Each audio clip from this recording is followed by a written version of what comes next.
شەقامی 120 متری هەولێر شوێنی ڕاوەستانی هیچ ئۆتۆمبیلێک نییە تەنیا لە کاتی پێویست نەبێت. شەوی پێنجشەممە 18/2/2021 کاتژمێر 2:20 خولەکی شەو بێژەن بەهۆیەوەی کە شیرینی لە ناو ئۆتۆمبیلەکەی نەڕژێ بۆ چەند چرکەیەک ڕادەوەستێ و لە ناکاو ئۆتۆمبیلێک لە تەنیشتی دەوەستێ پرسیاری ناونیشانێک دەکات. لە کاتی نیشاندانی ڕێگاکە لە ناکاو بە ڕاگرتنی چەک لەسەر بێژەن سناریۆکە دەگۆڕێت. جیا لە پارە چی گران بەهای پێەیە بە زەبری چاک لێ دەسەندرێت. ڕێگریەک بوو لە من کرا پارە و موبایلیان لێ سندم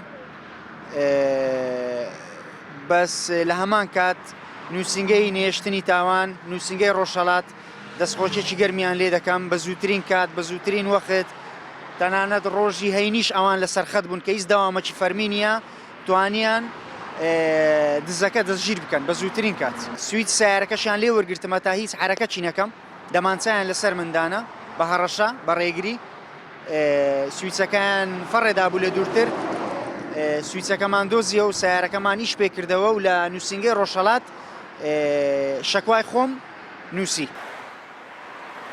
کەمتر لە یەک هەفتە دوای پێدانی ناونیشان و لێکۆڵێنەوەی تایبەت پۆلیسی نەیشتنی تاوان تۆمەتبارەکە دەستگیر دەکەن و دەردەکەوێت پێشتریش چەند تاوانی دیکەی ئەنجامداوە بە زەبری چەک پارەی لە هاوڵاتیان وەرگرتووە. گوتەبێژی بەڕێوەبەراتی پۆلیسی هەولێر باز لە سزای ئەو تاوانبارە دەکات بە گوێرەی یاسا. دوای ئەوەی کە لێکۆڵینەوەمان لەگەڵ کرد تا ئەمڕۆکە دانی بە 6 تاوانی دیکە داناوە کەەوە هەڵساوە بە هەمان شێوە ڕێگری کردووە لە خەڵک پارە و کاڵەیان لێساندەوە کاڵەکان وەکو مۆبایلەیان هەرچیەکی پێداویستیەکە باە لەلایەن باە لی دەستاندن بە زەبری چەک ئەویش بەهۆی بەکارهێنانی دەمانچەیەک کە لەلای دەمانچەکەشمان لەلای گرتووە و ئێستاوکە پەراوەکەی بۆ ڕێکخراوە بە پێی مادەی 452 لە یاسای سادانی عێراقی ئێستا و کەسە لەلای ئێمە بەندە.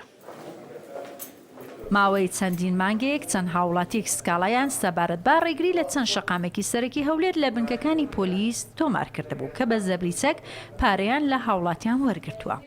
تۆمەتبارەکە تەمەنی 20 ساڵە.